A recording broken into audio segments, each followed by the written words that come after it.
Welcome to my channel. এই ভিডিওটোত মই 2018 চনৰ HSLC এক্সামৰ সেকশন বি খ শাখাৰ প্ৰশ্ন কেইটা লৈছো। 2 নম্বৰীয়া কোৱেশ্চন হয়। প্ৰথম কোৱেশ্চনটো হৈছে কোৱেশ্চন নম্বৰ 13। প্ৰমাণ কৰা যে 3√2 অপৰিমেয়। গতিকে অপৰিমেয় বুলি প্ৰমাণ কৰিব লাগিব। আমি ইয়াৰ প্ৰমাণটো বিৰুদ্ধভাৱে লম। তাৰ মানে প্ৰথমতে 3√2 মই পৰিমেয় বুলি ধৰিম। পিছত মানে प्रमाण करूते हेतुक मैं भूल बुली देखुवाले कि हब आगते जिटु धरिसिलु हेतु अशुद्ध हब। तार माने 3√2 अपरिमेय हो जाब। गतिके विरुद्धभावे धरा हल 3√2 परिमेय। इतिया परिमेय होवार पिছত आमी कि लिखिब पारिम 3√2 आमी p/q आखरत लिखिब पारिम, जत p और q अखंड संख्या और q नॉट इक्वल टू 0। इतिया आमी कि करिम ए 3 टुक हिफाले লৈ যাও, रूट टुक बाওফালে राखि लওঁ। हिफाले आइले कि हबो हरण हबो। इतिया चाওঁ সোঁফালে চাওঁ আমি एटु হৈছে अखंड, एटु अखंड বুলি লৈছো। তিনিও এটা অখণ্ড। গতিকে অখণ্ডৰে অখণ্ডক পূৰণ কৰিলে অখণ্ড আৰু ওপৰত অখণ্ড। গতিকে অখণ্ডক অখণ্ড হৰণ কৰিলে কি হ'ব? অখণ্ড সংখ্যাই হ'ব। মানে তাৰ মানে ওপৰটো যিটো হয় এইটো অখণ্ড হ'ল, তলৰটো অখণ্ড আৰু তলৰ যিটো 3q এইটো শূন্য হোৱা নাই। গতিকে এনেকুৱা হ'লে কি হ'ব? এইটো পৰিমেয় হ'ব। গতিকে আমি তাৰ মানে কি দেখুৱালো? ৰুটটো পৰিমেয় হ'ল। ৰুটটো আচলতে পৰিমেয় হয় জানো? নহয়। গতিকে এইটো অশুদ্ধ হ'ল। किन्तु √2 अपरिमेय। गतिके यात परिमेय ओलाइছে। गतिके भूल हल माने एटु कि 3√2 आमी परिमेय बुली धरि लोवाटो भूल हल। तार माने 3√2 अपरिमेय हबो। गतिके 3√2 अपरिमेय एटु हल। नेक्स्ट तলত দিয়া সমান্তৰাল প্ৰগতি 10তম পদটো নিৰ্ণয় কৰা। এটা সমান্তৰাল প্ৰগতি দিছে, 10তম পদটো উলিয়াবলৈ কৈছে। এইটো প্ৰথম পদ, এইটো দ্বিতীয় পদ, এইটো তৃতীয় পদ। 10তম পদটো কি হ'ব? a10।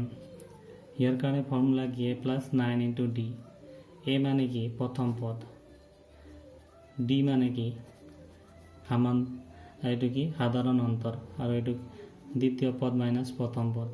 तार माने 7 - 2 = 5। गतिके किमान हबो? 9 * 5 9 × 5 = 45 + 2 = 47। गतिके 10तम पदটো 47। Next question.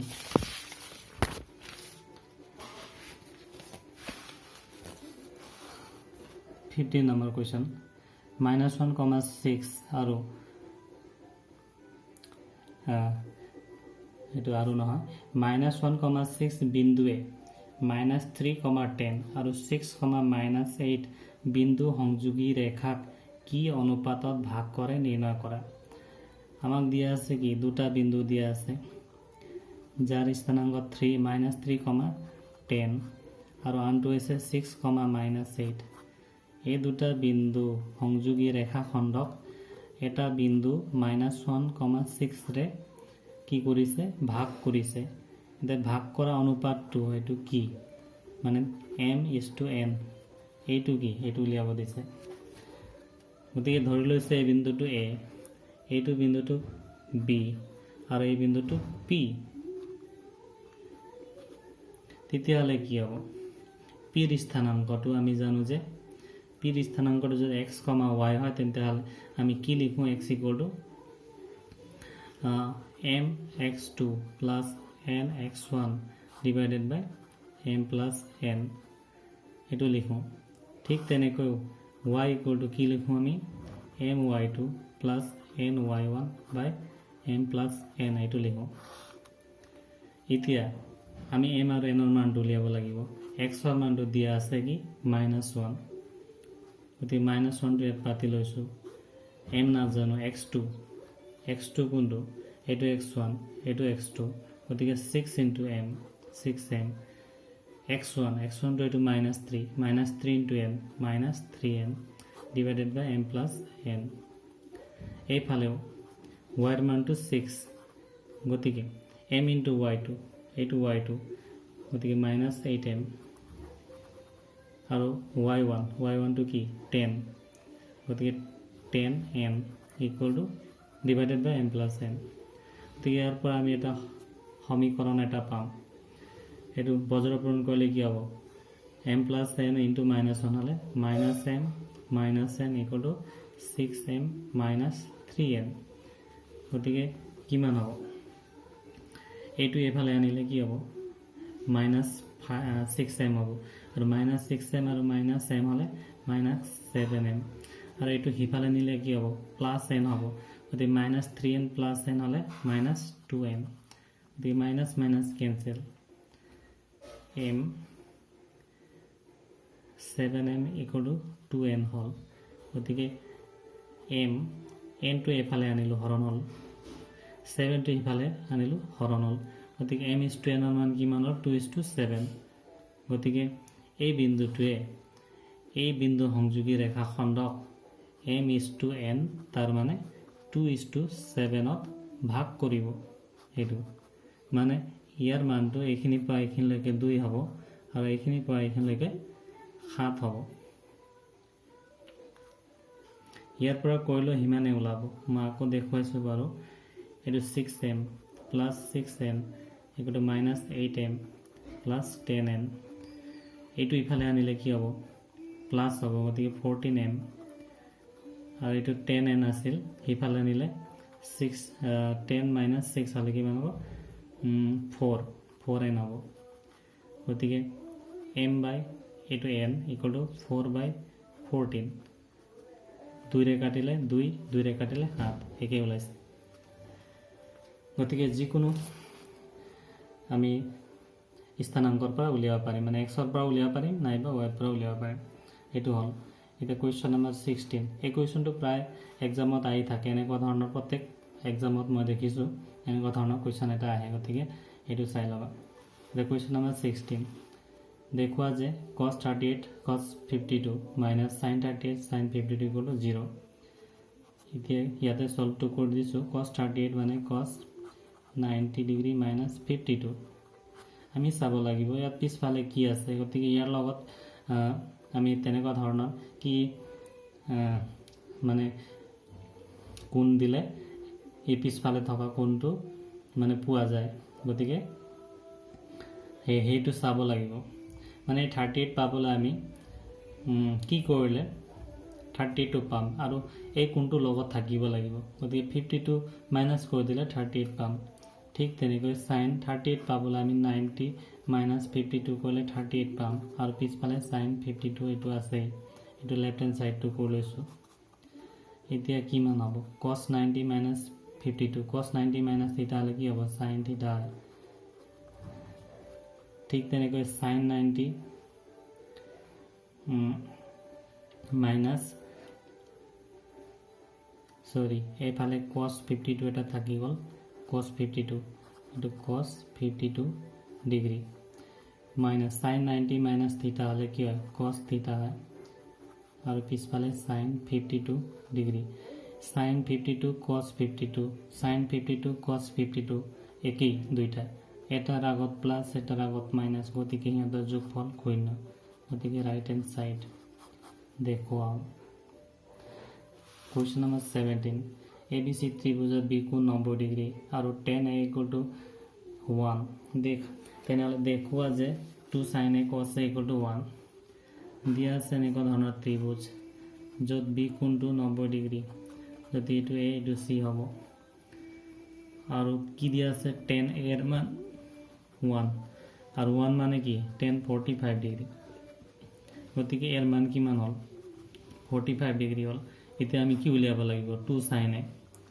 into cos A এর মানটো 1 উলিয়াব লাগিব 2 into sin A মানে কিমান 45 ডিগ্ৰী cos A মানে 45 ডিগ্ৰী 2 into sin 45 মানে 1/√2 আৰু cos 45 মানে 1/√2 2 into √2 পূৰণ কৰিলে কি মান হ'ব 2 2 ক্যান্সেল হলে 1 থাকিল গতিকে এইটো দেখুওৱা হ'ল। এতিয়া কুৱেশ্যন নম্বৰ 18 ভালদৰে মিহলোৱা 52 তাজপাত থকা এযোৰ তাজপাতৰ পৰা এখন তাজপাত টানি উলিওৱা হ'ল। তাজপাতখন স্থাপন হোৱাৰ সম্ভাৱিতা নিৰ্ণয় কৰা। মানে তাজপাত এটা দমত কেইটা থাকিব 52টা থাকে 52টা তাজপাত থাকে তাত 4 ধৰণৰ থাকে এটা এনেকুৱা ধৰণৰ এটা এনেকুৱা ধৰণৰ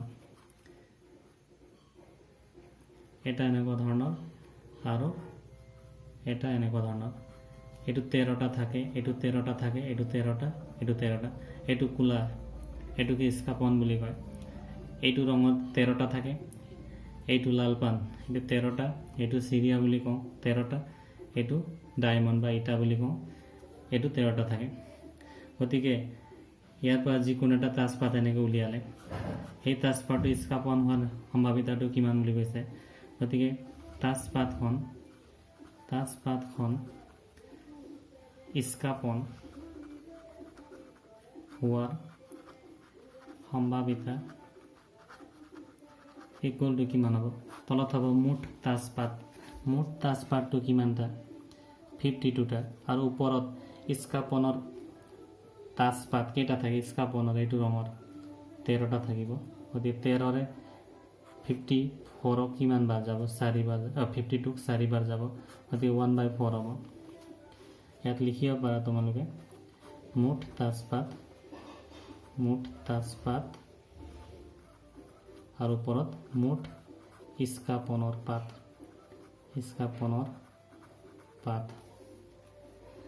18 নম্বৰ হ'ল ইয়াৰ পিছত 19 লাষ্ট এটা আছে প্ৰমাণ কৰা যে cot a minus cos a divided by cot a plus cos a equal to ইমান গতিকে লেফ্ট হেণ্ড সাইডটো কৰি লৈছোঁ প্ৰথমতে cot a মানে কি cos a by sin a ঠিক তেনেকৈ cos a এইটো cos a লিখিছোঁ য'ত cot আছে তাত cos a by sin a এনেকৈ লিখিম বাকি যেনেকৈ আছে তেনেকৈ ৰাখি দিম এতিয়া ওপৰত কি হ'ব তলত 1 আছে 1 আৰু sin এৰ লসাগুটো sin a হ'ব গতিকে ইয়াক একবাৰ 1 পূৰণ cos a হলে cos a minus a টো এক sin a বাৰ গতিকে sin a into cos a হ'ব ওপৰত ঠিক তেনেকৈ তলতো sin a আৰু 1 ৰ লসাগুটো sin a হ'ব ওপৰত cos a plus cos a into sin a এটো তলত একে ৰে হৰণ হৈছে গতি এটো কাটিব পাৰিম এটো ওপৰত থাকিল কি মানে মান ইয়াতে cos a টো কমন আছে cos a টো কমন লৈ লৈছো তলতো cos a কমন আছে গতি 1 plus sin a থাকিল এইটো ক্যান্সেল এতিয়া আমি কি কৰিম এইটো পাব লাগিব cos a পাবৰ কাৰণে কি কৰিম তলে উপৰে আমি sin a ৰে হৰণ কৰিম